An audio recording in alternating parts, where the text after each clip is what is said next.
Yes, I was recently charged with, they had started out with grand theft, but it went down to petty theft.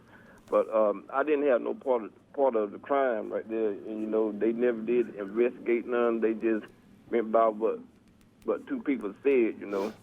And they did it to cover up themselves right there. But I got charged with it. I had to bail out of jail and all that stuff right there. And I have paperwork of them who done it. But they still didn't, you know, try to do anything to get them. They charged me with it. And I was trying to see if that was legal, you know, because, you know, it just, from what two people say, and I don't know one of them, and I don't even know where the person stay at, you know. Okay.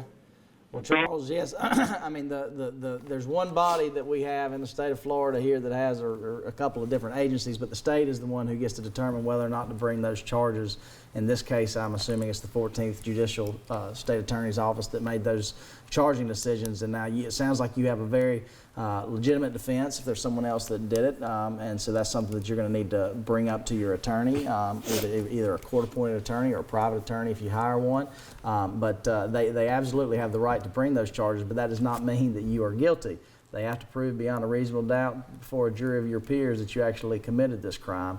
And I mean, it's not uncommon for them to start out with a grand theft, I know, and then to whittle it down as the facts come in and they determine what they can prove. Right, and as the caller, I'm sure, knows the difference between grand theft and petty theft. Grand theft is a felony, petty theft is a misdemeanor, grand theft is $300 or more in value, petty theft is less than $300. So first, I would be careful whatever you say on the air, not that anyone in Jackson County is going to recognize your voice, but if you haven't pled to the misdemeanor petty theft, be careful about talking to anyone about your case.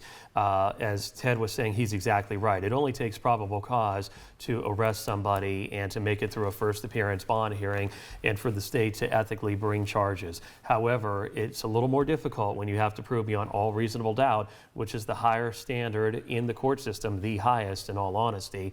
And you do have a right to a jury trial. And you know, everyone watches all these TV shows.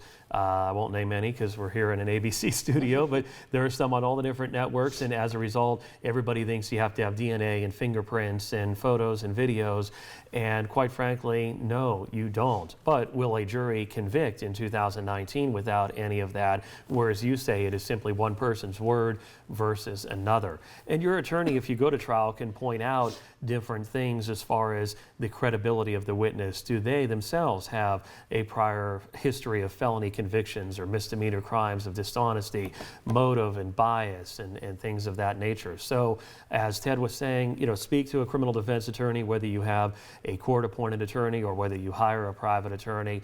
And you know, if you have exculpatory evidence that would prove that you are innocent, make sure that your defense attorney has that so they can turn that over through the normal course of discovery, the names of any witnesses you may wish to call, because in criminal court, it's a two-way street. The state has to show you all the evidence they have, and if you want to call someone to the witness stand, you have to tell the state attorney ahead of time the name and the address of how to contact that person before you go to trial. But it's a very interesting case. Thanks for calling, Charles.